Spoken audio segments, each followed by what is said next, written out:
Hey everyone, welcome back to another episode of the Small Success Podcast. You guys, we are so excited today. We are continuing on our series of interviewing local small business owners, and we are thrilled to have a guest in studio. But before we continue, let me introduce myself. My name is Pam Downing. I'm the Operations and Marketing Strategist here at Larison Media. Not alone today. I'm here with founder and creative director, my good friend and co-host, Drew Larison. Hey everybody. As she said, my name is Drew Larison, founder and creative director of Larison Media. And as always, Pam, thank you for having me. You're welcome. I'm really glad you're here. As always. Okay. And with us in studio today, you guys, we're so excited. This is a long-awaited podcast. We are here with Dominique Williams. He is the CEO and founder of CNC Cleaning Services and HireWho. Thanks, guys, for having me. Welcome to the studio. Welcome. Welcome to the Small Success Podcast. Thank you. We tell stories and insight into America's small business community, and you're a part of that, so we're happy you're here. Appreciate it. I told Dom when he walked through our office doors, I was like, we have been waiting for this, and I mean it. Yeah, we've had a long time for this. So yeah. Also, like people listening, if you hear any sass or like sarcasticness coming out of my mouth during this episode, it's because Dom and I are friends. So there's a level of that happening. Just So you in know. other words, guys, it's going to treat me a little different. Yeah, you might hear a little different. I mean, I still respect you, obviously, but since we're friends, you might hear a little different level of interaction for this one. Well, okay, Dom, let's start out. Tell us about yourself. Tell us about your background. Tell us why you wanted to be an entrepreneur. Yeah. So again, my name is Dominique Williams. I founded CNC Cleaning Services here in Kokomo. We've been in business for roughly 9 years, and we do residential and commercial cleaning in Central Indiana. And I've always wanted to be an entrepreneur since I was a kid. I used to go door to door selling, candy, door to door selling Halloween candy bags. So me and my cousin used to go around and we would take, just regular, school paper and cut it up into pumpkins, color them. And then we I didn't know would you were walk- crafty. Yeah, well, not really, And then I would walk around Somerset Apartments, which is here in Kokomo, and we would knock on every door and solicit these bags. What were your sales? I don't know. We probably made $5 a week. That's awesome. Killing it. Yeah. And people gave donations. They were like, "Oh, I don't want the bag," but here, take the money. So, that was the start of my Nice. entrepreneurship. So It's funny. Dom, you know this, but like one of my favorite business mentor-ish, type of people is Gary Vaynerchuk. And he always tells a story of how he started off very similar, but instead of Halloween bags, he tells the story. He would go up to people's homes, pull flowers out of their garden bed, and then walk up to the home and resell the flowers back to the homeowner. I love Gary Vee. Is that a scam? Do you think that's a scam? Oh, definitely. But he was like 10, so it's adorable. Oh, okay. But like I see changes that in the you story. as well. No, he wasn't like a 30-year-old man pulling flowers out of people's flower beds. I'm imagining you too. No, I love Gary Vee. Who's got good gardens, But I see that in you as well. Like when you were talking about the young hustle of door to door. Yeah. So yeah. That's awesome. So this is something that's been in you since a very young age. Yeah. And then when I went to high school, I actually continued the whole candy selling theme and Smart. and was doing that. I mean, people do fundraisers all the time, right? So Yeah. I just did fundraiser, all year long for 4 years straight. Some Raising people call it a funds fundraiser. for Myself. Yeah. nice. So He was a sugar pusher. yeah. Okay. Anything else about your background and why you think you kind of had this bent towards entrepreneurship? I mean, that's really it. I just, I like being my own boss. I like making my own schedule, all of those basic things of why people want to do their own business. And, I mean, those same things. But for me, I just have a passion for starting things and seeing things through and seeing how big I can grow them. Awesome.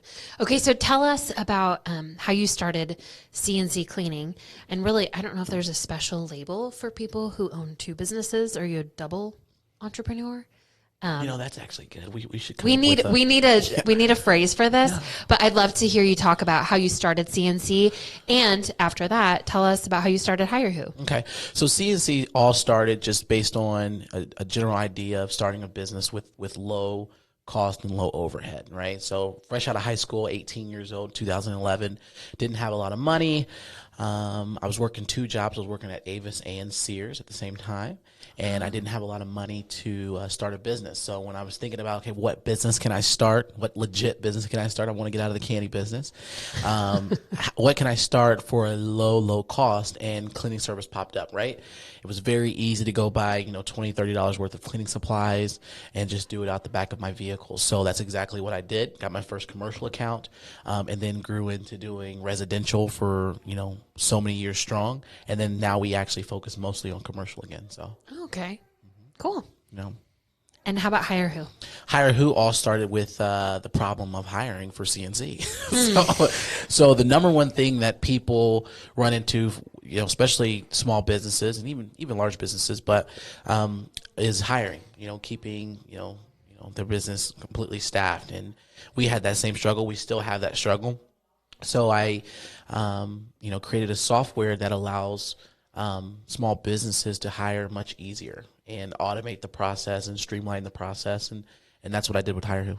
Nice. Yeah. And you've seen success with that? Yeah. So we've been doing that for, been developing it for over 2 years, but I actually had launched it last October, and we now have paid users on there. So we have a little bit of success. Okay, so talk to us about marketing. Okay. Thinking about other small business owners, what has worked for you and your businesses? How have you seen marketing help your business? How have you seen it?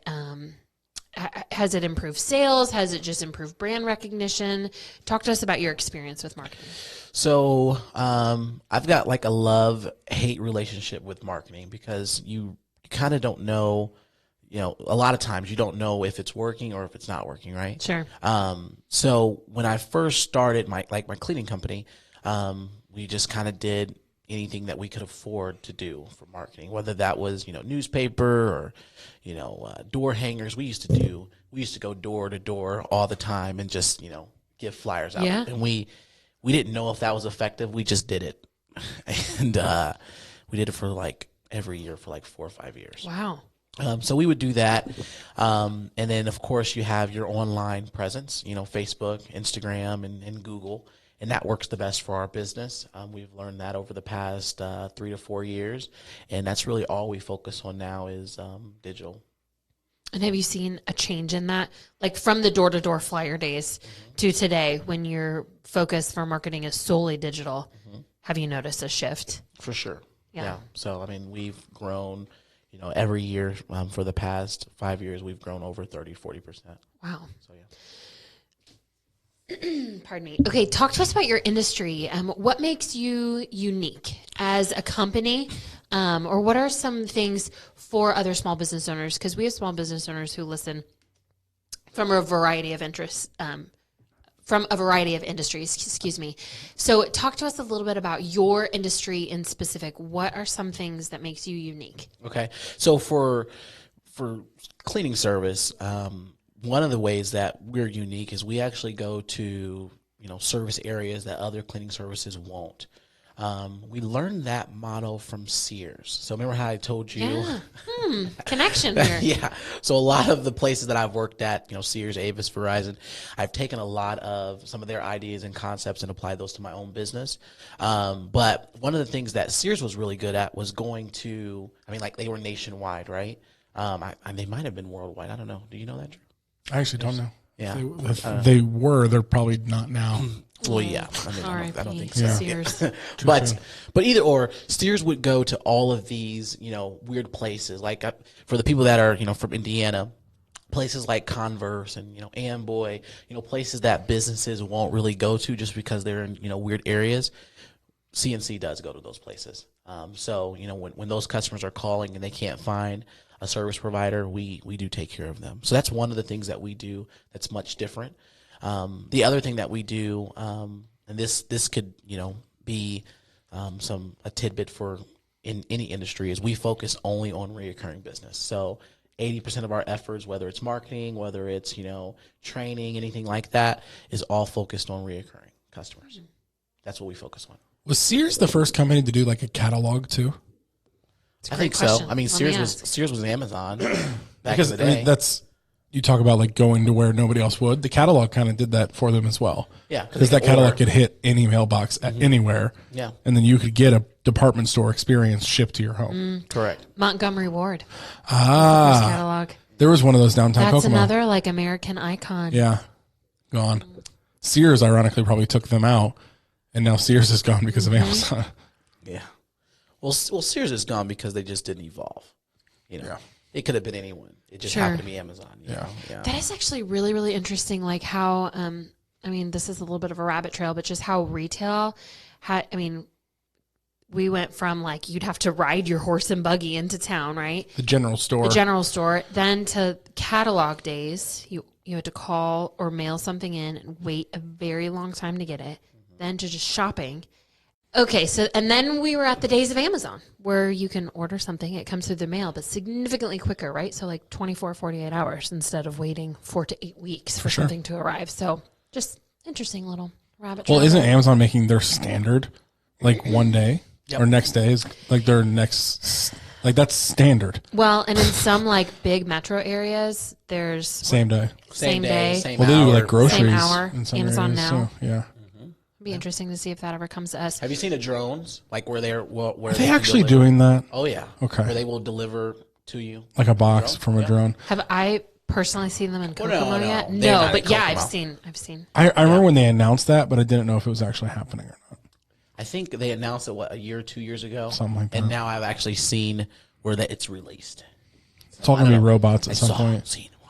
What Well, then will college be, campuses, they have those little robots where like for food delivery, it's this little, it looks like a large Roomba, you know, those like vacuums, but it's like that, but it automatically goes to the restaurant sees it, types in a code, opens up the top, puts the food in, locks it, and then it goes to wherever the food's being delivered. Yeah. Robots. We're being taken What'll over. be interesting is to see how small businesses respond to this. You know what I mean? Like I feel like, you know, Amazon is probably one of the biggest companies in the world. Yeah, One that of them. for sure. Yeah. To see how small businesses adapt and respond to, because I feel like free shipping used to only be an Amazon thing. And now like I have a couple favorite online boutiques that are owned by small businesses.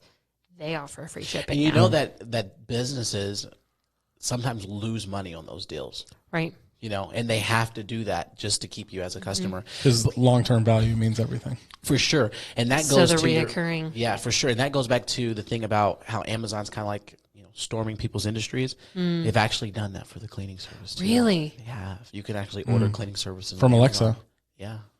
Alexa, You can. order a maid service or, you know, something Wow. like that. And Amazon actually subcontracts out to other cleaning services like, you know, CNC and things like that. Well, can't those companies pay similar to like a Google ad dollar spend to pop up on the Alexas or be the ones chosen when somebody asks? They can. I think they got like two different options. We don't do it just because it's not our market. We're not going to be Yeah. the, you know, ask for a cleaning service. We pop up in an hour. At least not right now. Sure. I'll never say never. But yeah, you can do that. You can pay for ads, or you could have it to where you know, they purchase it all on Amazon. Amazon gives you a check for your cut. Yeah. Okay, Dom, I want to ask you about something most small businesses have experienced. So I want to ask you about some of the challenges that you've had with your business and how have you worked through those? What did you learn from those challenges? Some of the challenges. So I think I experience challenges every day. One of the challenges I experienced today was hiring. So before I arrived here at your guys' office, I just came from Logansport. And the reason I was there is because we got a new account, and I'm going to be hiring 3 to 4 people in that area. So we did a interview in Logansport. I mean, we traveled, me and my Nice. admin traveled to Logansport to do some interviews at one of the conference centers. And we literally had, I think, 12 interviews scheduled, and 2 interviews showed up. No, I mean, like 15%, right? 20%. Wow. It's crazy. 2 out of 12. Yeah. I mean, and then really only one of them was really decent. Sure. You know, so that's an everyday challenge, and that's the reason why I created HireWho, to, you know, to have a tool to hire easier. But that's one of the challenges, because, you know, as much as I want to keep investing money into marketing, I also have to look at the flip side and say, okay, as we grow as a business, I'm going to always have this hiring problem, and that problem grows. Yeah, technically, it keeps getting bigger. Yeah, for as sure. Your business is yeah, growing. it just keeps growing. It's like this giant thing that just keeps growing. Every time I land an account, I'm like, oh, I'm glad that I just landed that huge account, but Oh wait, we need people I need people now to service it. Yeah, Right. so Is some of that, do you think, unique to the role? Is it fair to call it an entry-level role? Or is it a specific skill that people need to have? I'm just thinking, is this something universal to other small businesses? Hiring in general is a hard thing right now. I mean, in the United States, unemployment is insanely low. Yeah. Which really means the people left aren't the best. People that left that could be hired. Yeah, and the people that want a job already have one. Yeah. Oh, sure. And but I would agree. I don't actually know your stance on that, so I don't want to say I agree. But I will say that yes, I think because it is an entry level, it makes it harder. But I would say across any industry, it's tough right now for hiring. Yeah. But since we are entry level, same thing with like restaurants and places like that are hiring servers and cooks and things like that. For them, it's 2 times, 3 times harder also. I mean, your world though, it's not only just entry level. On the surface, it's a very unattractive thing. Yeah, no one wants. It's hard work. Yeah. You're cleaning other people's things. Yeah. It's not on the surface this really desirable. It's not thing. Sexy. Can I say sexy on here? Sure. Okay. Yeah. We've had guests say a lot worse. We've had guests say. Yeah. Well, I mean, it's not a sexy job position, right? And so that adds to it. It is a cleaning position. No one really loves. Some people do love cleaning. I love a clean home, but I don't love the process anymore. Sure. So actually, this is an interesting kind of new nuance of what you just said. So not a sexy job, entry level. Yep. How do you, as a small business owner, make that desirable? What makes CNC a great company to work for? That's a good question. So, are you looking for a job? Are you looking to leave here? You know what? Tell me more. No, I'm saying like when you have those variables in hiring, to me, it seems like. How do you counteract it? Yeah, how do you counteract that as the leader, as the small business owner? You create, I don't know, maybe you create a culture that's awesome. Maybe there's some benefits that you offer that are really great. So a couple things that we do. One of the things we do is we try to have fun in the mix of cleaning, right? Nothing's that fun about cleaning, but we do a lot of different things between time that make it fun. So we've taken, our whole staff to, Kings Island. We've taken our staff to, bowling a lot. We do all these, dinners and lunches. So we do a lot of stuff outside of work that's kind of fun, We do escape room. Those are cool too. So that's one of the things that we do. As far as benefits with, any company, you'll have your standard, whether it's vacation, holiday pay, things like that. A lot of companies like myself would not have those things, but we do. So we have an amazing vacation policy. I mean, you could literally take, I think there's one girl on my staff now that has taken 3 weeks of vacation. Wow. Okay. She's taken more vacation than my admin this year. My mom hasn't taken 3 weeks of vacation. I don't think ever. She could, but she doesn't, And the other thing, too, that makes us different, speaking of my mom, is we're a family-operated company. So you do have that family touch. You have me, who's the son, and, my mom, who works in the business. And we also have my grandma, who works in the business, too. So that, kind of makes us different, too, when people come and work for us. They do feel that vibe walking into the office. That's awesome. I didn't know that. You didn't know that? And your mom hasn't taken 3 weeks vacation because you wouldn't approve 3 weeks of vacation. Well, no, we would never approve 3 weeks straight. So, Mom, if you're listening to this, don't get any ideas. Okay, so now I want to ask you the flip side of this question. How have you seen success in your business? And when you do have success, how do you celebrate it? So how have we seen success? I think every time we, land an account, every time we hire an employee that stays a certain amount of time, every time an employee stays past 3 months, every time they stay past 6 months or a year, we do celebrate that. A couple ways we celebrate it. I sit that employee down. We have an evaluation. They think it's time to just, go over their performance, which that is a time to do it. But really, we're celebrating like, hey, you stayed here with us. We appreciate that. and if your performance was well, we provide you with the raise. So that's celebration right there. I love giving a person a raise because that means that they're doing well, and they're sticking around. It's just funny, like how that could come off. Like you said, hey, we're going to celebrate you today by critiquing your work performance. Yeah, I mean, it is what it is. But well, everyone appreciates feedback. Sure. Yeah. Well, not everyone. Yes. That's true.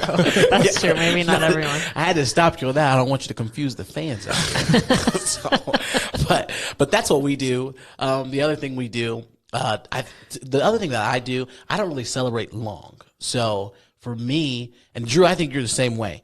The moment we land a new account, and for me, a commercial account is really good. So the moment I land a new commercial account, I'm already looking at the next one that I can, tackle. I'm looking at my list of people that I've quoted, and I'm like, okay, now let's follow up on these other ones so I can, land that deal. It's interesting because we've talked about the idea of failure a lot on the podcast and how a lot of people get hung up on failing at something. Mm-hmm. And kind of like what we've always said with failure is get in that rut of realizing you failed, realizing how you failed, and then move on as quickly as possible. Mm-hmm.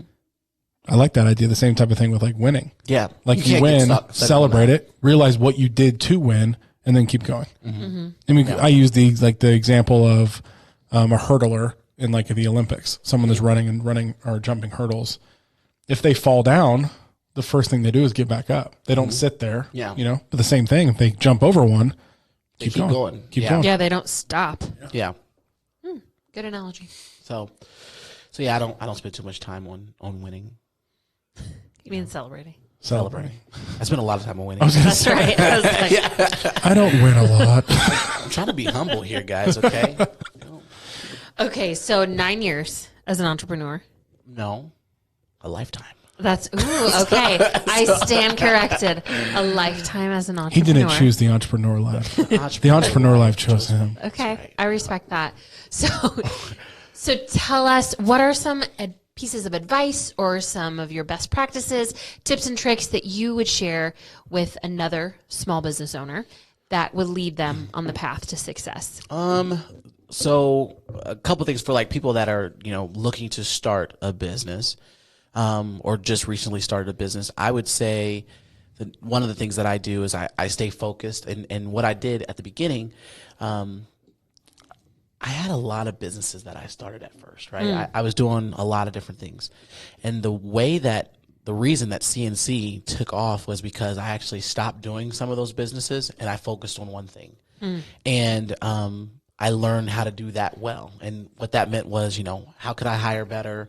How could I, get more customers better and retain those customers better? So I learned how to do that really well, and I stayed focused on that. That's one of the things that I've really done well over the past, 3 to 4 years. And that's how I grew my business. And when you say stay focused, I know what you mean, but I think I know what you mean. Can you flesh that out a little bit for us? What that means is if you're a true entrepreneur, you're going to come up with 30, 50 ideas a day. Sure. Of different things. I'm looking at someone across the room. Drew, you probably do more than that, right? You've worked here for what, 5 months, 6 months? How many businesses have I started in my head? Yeah, that's right. Yeah, and the thing is, you have to have, what's the word I'm looking for, Drew? Self-awareness. Yeah, that's what I'm looking for. You have to have self-awareness to understand that you're not going to be able to do all of those things. So I come to that understanding early on, like, hey, I can't do all those things. Really, everything up to 18, I just looked at as play. Right? Sure. Just my practice. So I learned to stop doing those things and just stay focused on one thing until I do that really well before I start other things. That's awesome. Why it took me a long time before I actually started another business when I started CNC, because I put everything to the side and just focused on that. Yeah. Yep. Okay. And the other thing for advice for small business owners is to understand your numbers. So the other thing that took my business to another level is understanding the actual cost per customer and how much the return I can get on that customer, lifetime value per that customer, so I could truly understand how much money I could spend on marketing. A lot of your job role inside your company is sales. Any sales tips for people out there that are whether they're knocking door to door like you did with the candy, or they're looking for prospects and trying to like slowly close, sales prospects. Any sales tips? Because that's the main thing. Your main role, one of your main roles at CNC, is like the sales aspect. Yeah. So one of the things that we implement at CNC is we use some automations that allows us to follow up with customers automatically. So it's not a person doing it, because if we send you a proposal, we're going to follow up with you probably 30 to 40 times, whether that's via email, text, or a phone call. So that's one of the things that we do. Did you say 30 to 40? Yes. Wow. Yeah. So if you get a proposal and we send that to you, you will receive multiple follow-ups from our office staff if it goes like it should go. What's the average? Like, I'm just curious about why the 30 to 40. Is it because people just ghost you and don't respond, and then maybe on the 15th time they're like, oh yeah, I forgot about that. Let me some people aren't, ready. When people call us to get their house clean, some of them are not ready to. They're just looking for information. They're just looking for a price. And then, once you give them the price, they're like, okay, I don't know, that price may be high. So then we have to educate some of our customers. Like for you, Pam, have you ever had a cleaning service? Well, I don't want to tell you this, but yes. Do you have one now? No, it was just an individual. Okay, and that's fine. That's our number one competitor. Yeah. By the way. But most people will say no, they haven't had a cleaning service, because a lot of people look at that as a luxury type of item, right? Oh, sure. They're like, no, I don't have a cleaning service. I'm not rich, right? Well, the reality is there's a lot of other reasons why people should have a cleaning service. So it's up to us, CNC Cleaning Services, to educate them on why they may need that cleaning service and why they should pay premium price. So that's what we do when we're following up. We're giving them information on, hey, here's why you should use CNC Cleaning Services, or here's what you should look for if you're looking for someone other than CNC. That's all the data that we give them.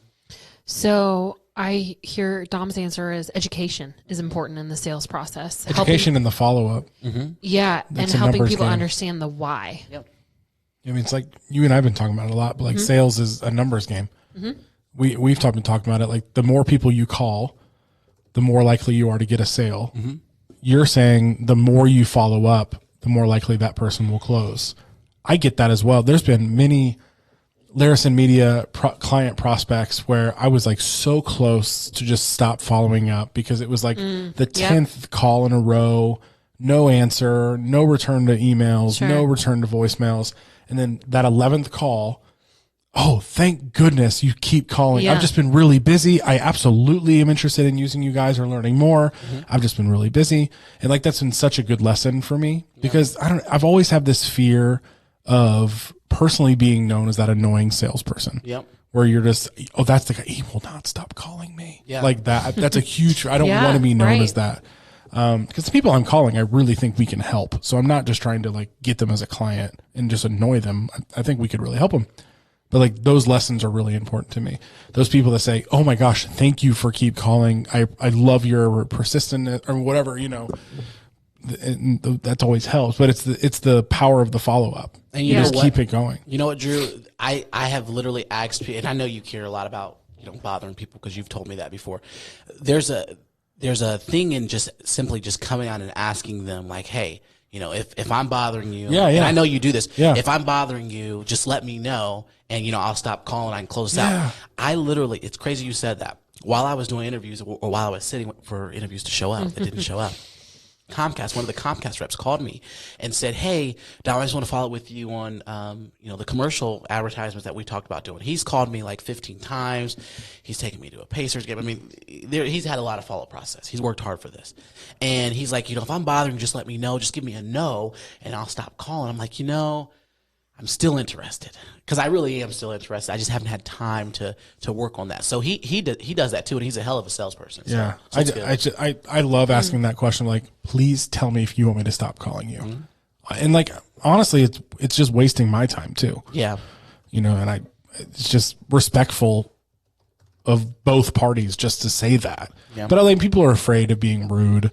People are afraid to like tell people no. But I'm like, I would rather you just tell me no and I'll go about my day. And you really doing something else. And that's the the reason for the switch up. Like sometimes if you call, they won't answer. It's best to just send a text message or send an email, because some people don't want to say no over the phone. It's uncomfortable for them. Sure. So, but they will say no over an email. Yep. They'll Sure. say, you know, Or a no, text. close this estimate out. I don't want to talk to you no more. Yeah. Okay, I'll move on. Yeah. So yeah, we do it all. Wish you nothing but the best. I'll follow up next week. No. So yeah. Okay, Dom, our podcast is called the Small Success Podcast. And we have one question that we ask all of our guests on the show. So I'm really interested in your answer to this. What is one small thing that has contributed to your success? And this could be anything: a habit, a decision, something silly, a snack you eat every day, anything like that. So one small thing. So it's really not small. Okay. It's a really big thing. Okay, big and success. I think for my cleaning company, it's really helped, and I probably don't give enough credit for it. But it's the fact that I have my mom and grandma working in my company. That's awesome. You know, as a small business, it's hard to, you know, trust individuals. It's hard to know, like, hey, like I said, those two interviews out of 12, right? It's hard to know who's going to show up to work sometimes, you know, it's all those things. But you do know, you know, my mom, my grandma, they've never, you know, let me down really, you know, like they're there. Like it's hard. Don't get me wrong. It's very difficult. Family. It's very difficult. But if you can make it work and you can figure out a way to you know, compromise, it can be a very good blessing. Especially, you're even more of a unique situation because the kid is the boss. That's true. In your situation. And trust me, guys, I have to remind my mom that every day. Like, Mom, I said, Mom, you know, I don't need your, you know, I don't need your permission to do this, Mom.